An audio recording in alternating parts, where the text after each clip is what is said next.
Bonjour tout le monde, ici Jean-Claude Audette de Québec. Nous sommes le 9 février 2011 et j'aimerais enregistrer encore une petite capsule vidéo au sujet de l'augmentation des prix à la consommation. Là, on voit que ça va beaucoup plus vite qu'on pense parce que au cours des prochains mois, on prévoit qu'il y aura encore une augmentation de 20% des prix à la consommation sur la nourriture en général, les matières premières, le blé d'Inde, les fèves de soya, tout ce qui sert pour l'alimentation. J'ai trouvé un autre petit papier, un autre petit document dans Internet. C'est fabuleux, Internet, aujourd'hui, on sait tout ce qui se passe. Ça fait que ceux qui contrôlaient le monde avant, là, ils ne pourront plus le faire comme ça se faisait avant, parce que tout le monde peut être au courant de ce qui se passe instantanément. Imaginez-vous, depuis 1 an et demi, le blé a augmenté de 114%. Le sucre de 79%, le blé d'Inde de 85%, la fève de soya, on fait les huiles, ça rentre dans toutes sortes de produits, là, 56%, mais le café, 65%. Les gouvernements nous disent qu'il n'y a pas d'inflation. C'est sûr, ils nous la cachent. Mais quand on voit des chiffres de même, on se pose de sérieuses questions. Et je voyais ce matin un reporter qui interviewait le président de la Fed aux États-Unis, Ben Bernanke, que là, il commençait à lui parler que les trillions de dollars qu'on a mis dans l'économie, ça commence à peser lourdement sur l'augmentation des prix. Bien, lui, il ne peut pas être d'accord avec ça, comprenez-vous, parce que c'est lui qui préconise ça. Mais si on fait un petit retour en arrière, là, on sait qu'en l'an 2000, aux États-Unis, il y a eu le dot-com bubble, la bulle des technologies. Et pour maintenir l'économie américaine, là, ils ont maintenu les crédits très bas. J'en avais parlé dans des capsules précédentes. Là, ils se sont lancés dans l'immobilier. Tout le monde pouvait acheter des maisons aux États-Unis. Tout le monde pouvait faire de l'argent avec ça. Il achetait des condos, puis le gars il disait, ben, mettons un condo de 300 000 US. Et dans 2 mois, moi, je vais le vendre 325 000, je vais faire un 20 000 piastres net. Ça, c'était la bulle immobilière. Là, qu'est-ce qui se passe en 2011? J'en avais parlé un petit peu avant, l'augmentation des prix, mais ça va beaucoup plus vite qu'on pense. Parce que aujourd'hui, les communications, les informations sont instantanées à travers le monde. Ça fait que les gens peuvent réagir immédiatement à ce qui s'en vient. On voit que dans les pays comme les pays du Maghreb qui sont en révolte actuellement, il y a une bonne partie de la population que 80% de ce qu'ils gagnent sert pour l'alimentation. Imaginez-vous, 80% de ce qu'ils gagnent sert pour s'alimenter. Avec l'augmentation des prix qui s'en viennent là, bien à ce moment-là, il va y avoir encore bien plus de révoltes parce qu'ils n'ont même plus assez d'argent pour manger ce monde-là. Fait que pour ça qu'on s'en va. Où allons-nous? On ne le sait pas, mais on voit que le cul-de-sac va arriver plus vite qu'on pense. Voyez-vous, là... l'alimentation, c'est produit par beaucoup de monde. Il y a des très grosses multinationales là-dedans, ça c'est sûr. Il y a beaucoup de monde là-dedans.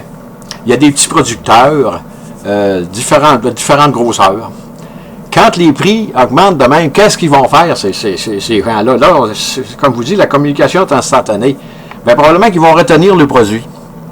Ils vont se dire, ben là, si j'ai, je sais pas, moi, 100 tonnes de blé d'Inde, pour l'alimentation animale, ben je ne le vends pas tout de suite parce que là, s'il coûte, je ne sais pas, mettons 200 piastres ou 100 piastres du boisseau, le mois prochain, il va le vendre 110. Fait que ça va hausser encore l'augmentation des prix à l'alimentation d'une façon encore plus rapide. Et ça, c'est très, très difficile à contrôler parce qu'il y a beaucoup de producteurs dans le monde.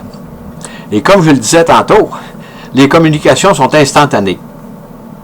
Qu'est-ce que les gouvernants vont faire à ce sujet-là? Il va falloir que quelqu'un intervienne là-dedans, mais c'est pas facile.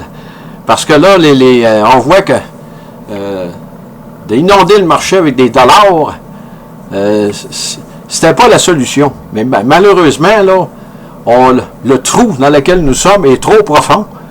On peut presque plus arrêter ça parce que c'est l'écroulement total de l'économie qui va arriver. Mais là, on retarde l'échéance. Comprenez-vous, on retarde l'échéance, là. Est-ce que nous allons être obligés, les gouvernements vont être obligés de pomper des trillions de dollars pour baisser le prix des aliments, comme ça a l'air à s'en venir là. Personne ne peut le prédire. Mais on voit que nous vivons dans un monde très, très dangereux. Et on ne peut même pas prédire qu'est-ce qui va se passer peut-être de 6 mois à l'avance. Moi, je rappelle encore Ron Paul aux États-Unis et Peter Schiff, là, qui, ces types-là crient depuis à peu près 2000, là, les années 2000, là, contre la politique monétaire aux États-Unis, que c'est une affaire qui n'a pas de bon sens. On ne peut pas prêter de l'argent en bas de l'inflation. Ça se fait couramment. Moi, je suis un retraité, je le sais. Et nos fonds de pension ou nos... ça ne rapporte plus tellement. Comprenez-vous? Et ceux qui sont à la bourse, c'est sûr que là, la bourse Dow Jones est à 12 000. Mais ça, c'est avec l'argent que les gouvernements, là, la Fed a mis dans le système, là. C'est sûr que ça fait monter la bourse, mais c'est très, très artificiel. Ça, il ne faut pas courir, faut pas juger là-dessus à long terme parce que ça risque de s'écrouler encore comme en 2008 parce que c'est tellement instable dans le monde. Et quand les gens commencent à avoir faim, là, c'est dangereux. On voit ça dans les pays arabes, là, comprenez-vous? L'Afrique, ils nous en parlent pas, mais c'est sûr que ça... l'Afrique, ils doivent avoir de la misère à manger là, dans cette partie du monde-là aussi. Et je parlais de l'Europe de l'Est, les maillons faibles du système, là. Et probablement que l'Europe, le Canada, les États-Unis, on n'est pas épargnés contre la hausse des coûts pour l'alimentation, parce que ça, il faut dépenser toutes les semaines pour se nourrir. Et plus ça vous coûte cher, ben moins on va avoir d'argent pour faire d'autres choses. Fait que sur ce, je pensais pas de reparler de ça, l'augmentation des prix, là, mais ça va tellement rapidement que on ne peut pas prévoir ce qu'il va y avoir, mettons, d'ici une dizaine de mois là, dans l'alimentation. Est-ce que les producteurs, les petits producteurs, les gros, vont retenir ceux qui font du coton, ceux qui font du blé, ceux qui font du soya? Est-ce qu'ils vont retenir avant de les envoyer sur le marché parce qu'ils vont savoir que ça va monter? Quand c'est une bulle spéculative, c'est ça qui se produit. L'immobilier aux États-Unis, on a vu que ça a donné. Au Canada, ben là, on a peur un peu, là, mais disons que le gouvernement essaye de restreindre, là, les taux d'intérêt augmentent un peu.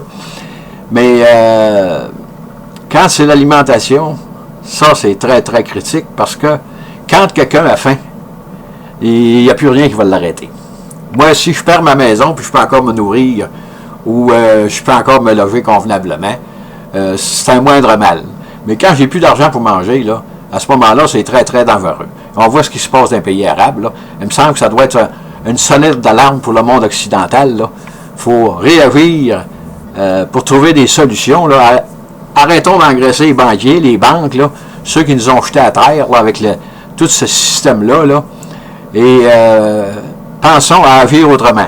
Sur ce, je vous dis merci et bonne journée et à la prochaine.